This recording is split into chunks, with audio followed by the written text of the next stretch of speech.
शिकारी और कबूतर। बरगद के एक पेड़ पर बहुत सारे कबूतर रहा करते थे। एक दिन कबूतर भोजन की तलाश में उड़ रहे थे। उन्हें ज़मीन पर ढेर सारे दाने बिखरे हुए दिखाई दिए। सभी कबूतर दाना चुगने के लिए ज़मीन पर उतर गए, लेकिन वहाँ तो बहेलिये ने जाल बिछाया हुआ था। सारे कबूतर जाल में फंस गए। जाल में फंसने के बाद कबूतर बहुत उदास हो गए, क्योंकि उनको लग रहा था कि उनका अंत निकट है। कबूतरों के नेता ने उन्हें हिम्मत न हारने की सलाह दी। उसने कहा कि यदि वे एकजुट होकर जोर लगाएं, यानी अगर सारे कबूतर एकजुट होकर जोर लगाएं तो वे जाल को लेकर उड़ सकते हैं। वो एक बुद्धिमान कबूतर था, जिसे एकता की शक्ति का पता था। सभी कबूतर ने एक साथ जोर लगाया और जाल लेकर उड़ गए। बेचारा बहेलिया कबूतरों को जाता और हाथ मलता हुआ रह गया। काफ़ी देर उड़ने के बाद वे ऐसी जगह पहुँचे, यानी काफ़ी देर उड़ने के बाद वो जो कबूतर थे वो ऐसी जगह पहुँचे जहाँ पर कबूतरों के नेता का एक पुराना दोस्त रहता था। वो एक चूहा था।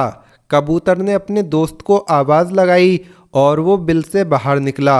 यानी कबूतर ने चूहे को आवाज़ लगाई और चूहा बिल से बाहर निकल आया।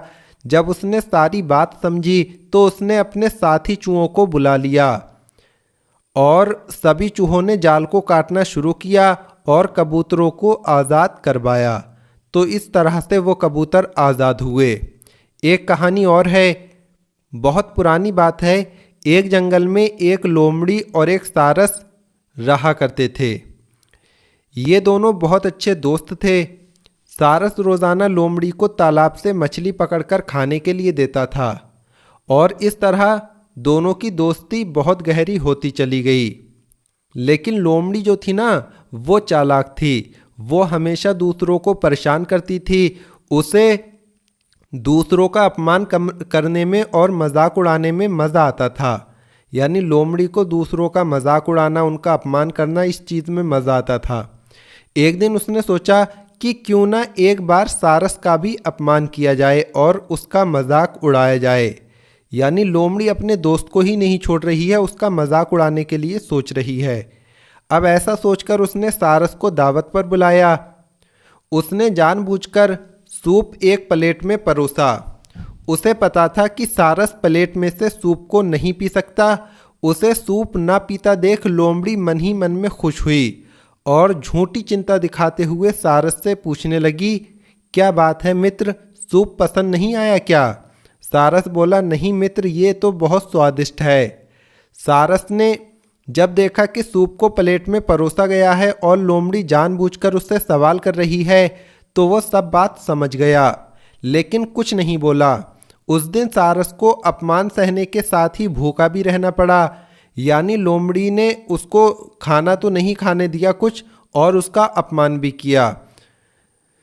लेकिन जाते जाते सारस ने भी उसे अपने यहाँ दावत पर बुलाया। यानी सारस ने भी लोमड़ी की दावत अपने यहाँ कर दी, उसको अपने यहाँ दावत पर बुलाया और लोमड़ी दूसरे ही दिन सारस के घर पर दावत में पहुँच गई। सारस ने भी दावत में सूप बनाया था और लोमड़ी के साथ लंबी चोंच वाले अन्य पक्षियों को भी बुलाया था। सारस ने सूप को सुराही में परोसा। सुराही का मुंह इतना छोटा था कि उसमें बस चोंच ही अंदर जा सकती थी। लोमड़ी पूरा टाइम सुराही और अन्य पक्षियों को सूप पीते देखती रही। इसी बीच सारस ने पूछा, क्या बात है मित्र, सूप अच्छा नहीं लगा क्या? लोमड़ी को अचानक अपने शब्द याद आ गए।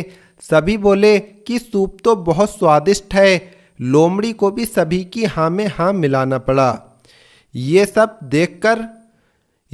देख लोमड़ी अपने आप में बहुत अपमानित महसूस कर रही थी, लेकिन कुछ कह नहीं सकी।